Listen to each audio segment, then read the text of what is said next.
Well, hello, Patrick. The Topsy-Turvy Vancouver Canucks season continues. Yeah. Funny team. Like last week when we spoke, we were sort of wondering how that 6-0 defeat to the Devils fit into things. And then they turned it around, played one of their best games of the season. Then they had a astonishingly disappointing game against the Oilers. Then looked pretty good against the Flames, and Elias Pettersson scoring, and all is right again. So is this just the roller coaster nature of the NHL, of the Canucks, or what is the true identity of this team, Patrick? Tell me. Well, first of all, it is once again a Rick Tocchet driven team, which means taking care of business in your own end, which, let's be honest, every coach wants their team to defend well. The Canucks are defending on the whole exceptionally well. Yes, we've seen some brain farts. Didn't play great, obviously, last Saturday. But you look at, say, the way they played on Tuesday against Calgary and the way they just put their thumb down on that game in a way that they weren't necessarily doing as much earlier in the year, but the overall trend has been what we saw on Tuesday and less what we saw last Saturday. And that's important. And obviously they still have a ways to go offensively, but there's these signs of life from Elias Pettersson that at least, he did actually rip a shot against Edmonton on Saturday. He's scoring goals in around the net. He's still not accelerating with his skating the way you want him to do, but there's enough there. JT Miller continues to battle through, I guess, some kind of injury, but doing his best. They miss Brock Besser. I don't think there's any doubt about that. But on the whole, the team is playing well. The identity is what they were last year, which is a hard-checking team, a team that makes smart plays on the puck, and gets good goaltending.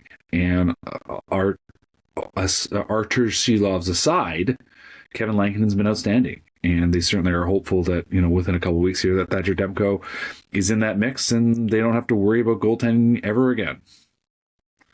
That's very optimistic, which some of our regular viewers may say is very unlike you. I don't think so. I think you're a pretty optimistic guy when it comes to covering this team realistically. But it is an interesting team because if you. I don't want to get ahead of myself and I don't want to start talking about playoffs. I mean, you look at the start, obviously, that the Winnipeg Jets have had, and it's astonishing. I know the Canucks have games in hand, but they're 11 points behind them already. I don't know that it's necessarily as important in the NHL today as it used to be in terms of having home ice for the playoffs. Don't want to remind people what the Canucks record is in home game sevens of recent vintage, but... Game sevens in general.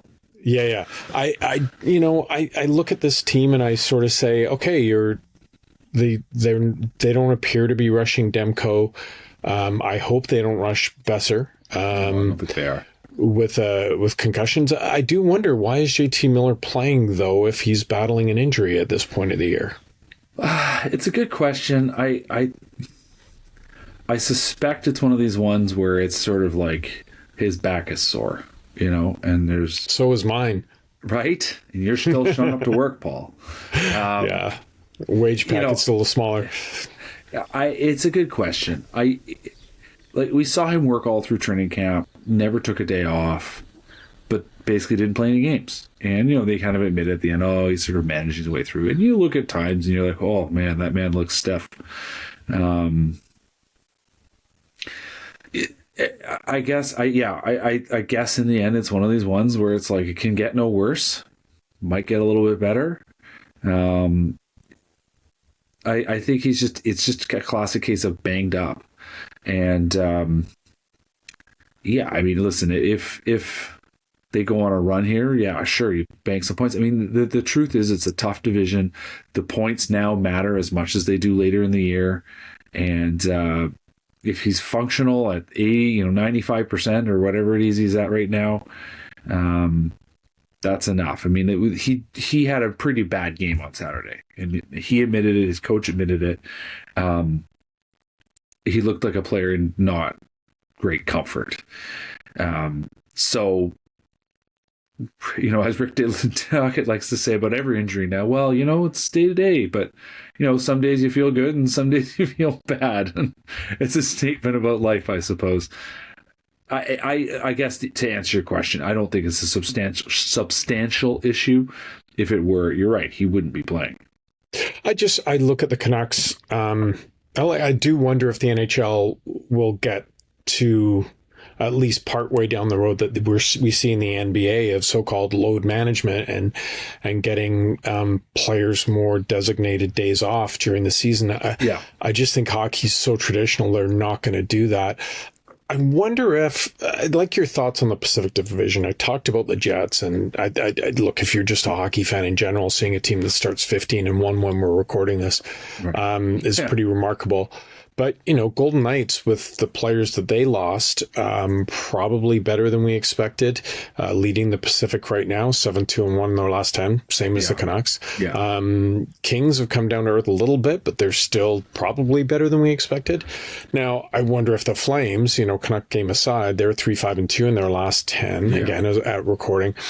I wonder if they're due a crash after a good start. Oilers starting to turn it on a bit. Yeah. I'm not sure the Kraken are there yet, but honestly, throw out Sharks and Ducks, and this is looking like a really competitive division.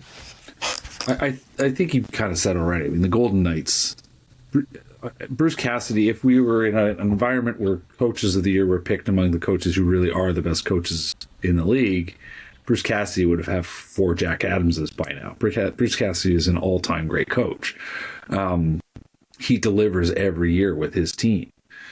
And they're just so deep, and they've still got superstar talent. They've got strong defensemen, and they just play well. They play well. The Kings are interesting. I actually noted last night after watching them collapse against the Avalanche, get no shots in the third period. Or second, it just nothing going. And I had said this before. Listen, Jim Hiller seems to have been a good major junior coach. I think he's over his head in the NHL.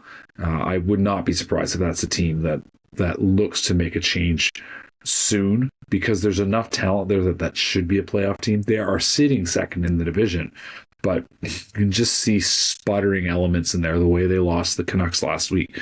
That loss to Colorado. Like, these are their rivals. These are big teams, and if they can't compete, they can't keep up. There should be enough talent there. The Canucks are playing great, right? Like, they're pulling it all together. They're doing what they need to do. You're absolutely right about the Flames. I think the Flames are kind of coming crashing back to earth. They're going to start moving guys on, I think. And, likes of, Rasmus Anderson's the guy that's had all the noise there, but I start worrying about Mackenzie Weegar. He still has 6 years to go on his contract, but it's a pretty reasonable cap hit for what he brings to the table. I have a hard time imagining they carry on, because their plan was to try to reset that squad. They were not expecting to be in the playoff hunt. They obviously had a great start to the season. Yeah, you're right. I mean, it's a tough division, and the Kraken are going to be around. I'm not sure they have enough firepower. The Oilers are taking off. Like, I think it's just it's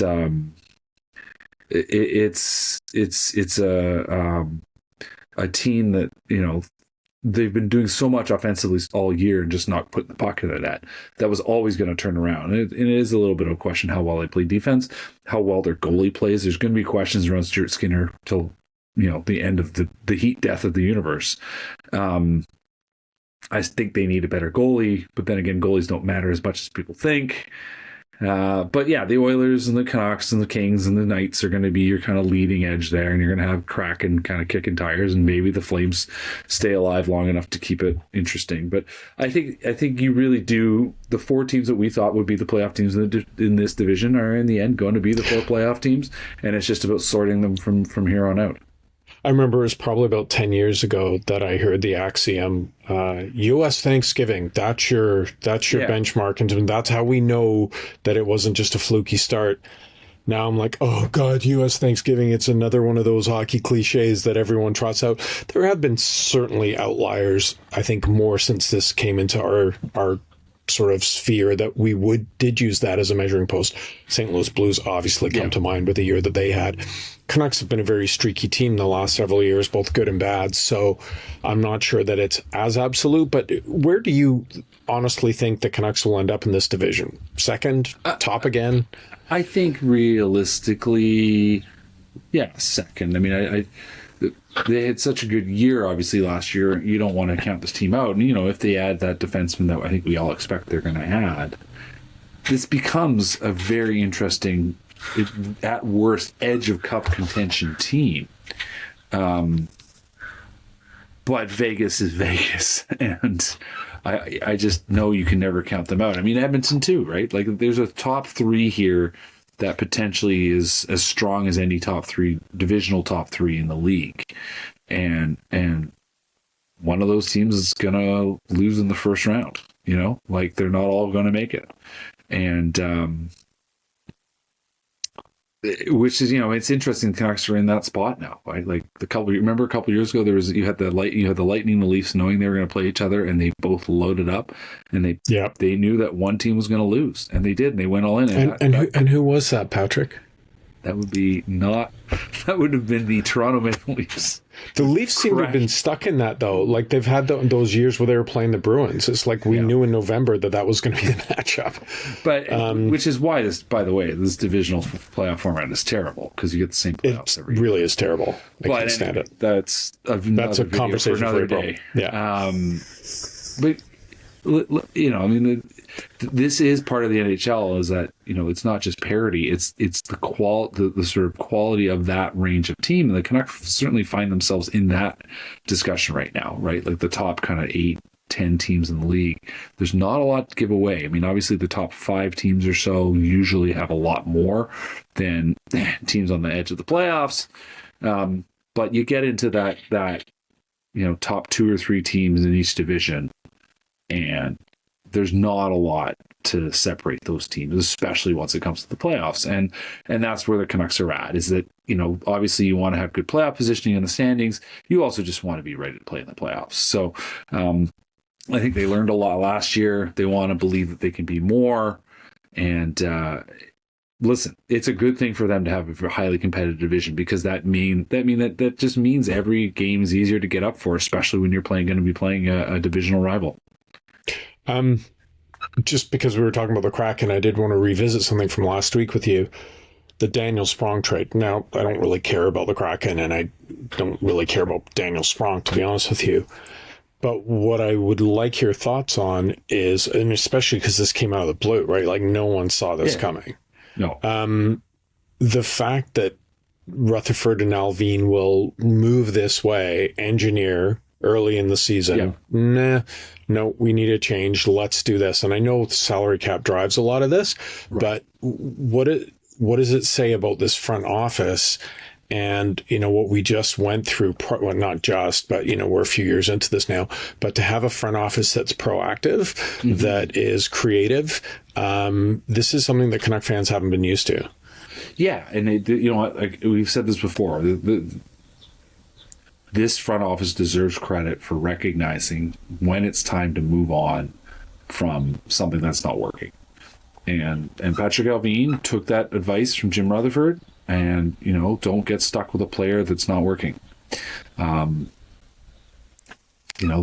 back to Riley Stillman, there was a guy that, some of it is not getting overly enamored with the guys on the edge of your roster, because there are guys that you can find to fill those spots.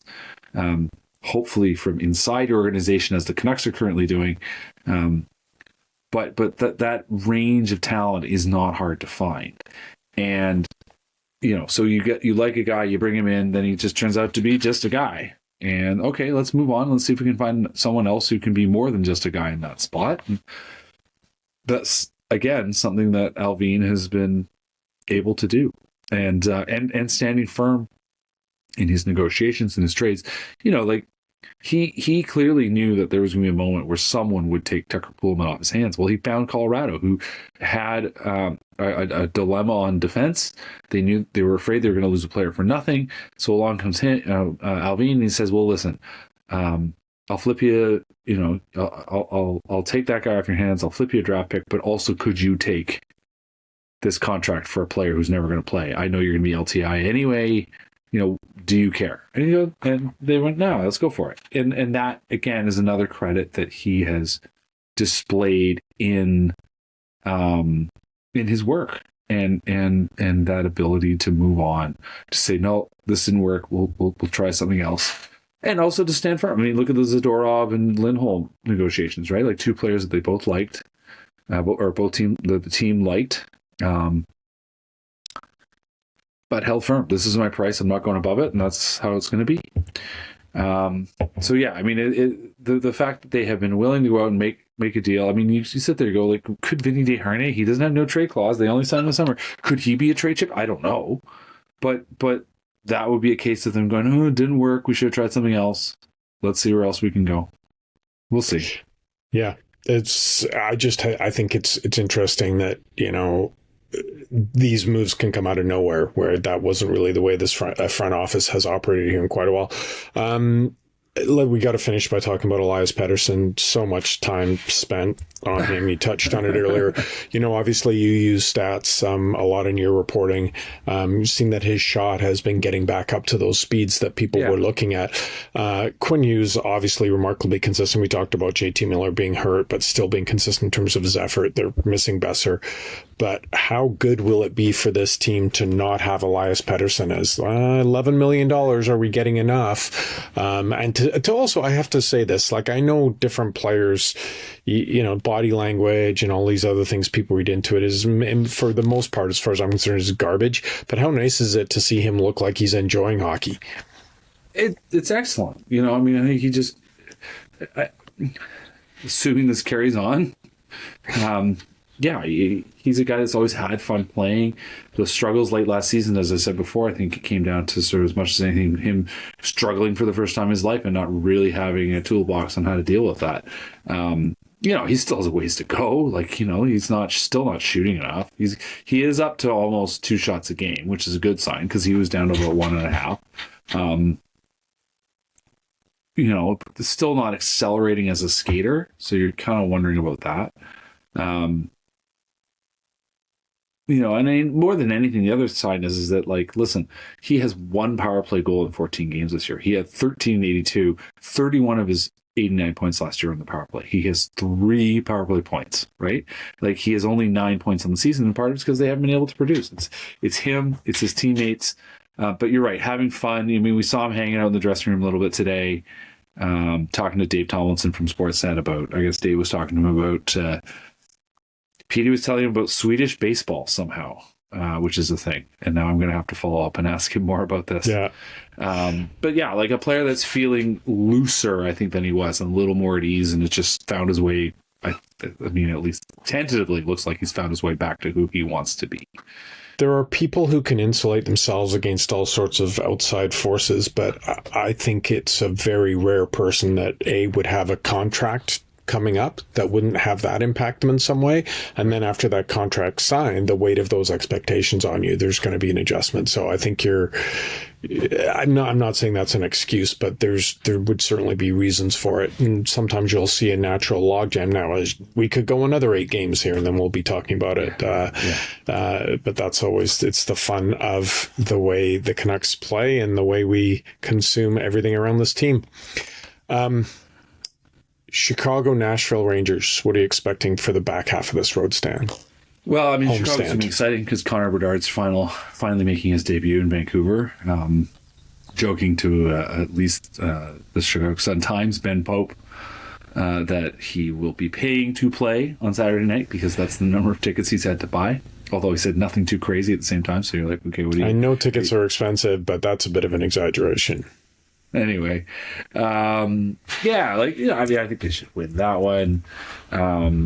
They are just generally playing so well right now that it's none of these opponents are especially challenging. I mean, the Rangers are obviously good, so that's a tough one.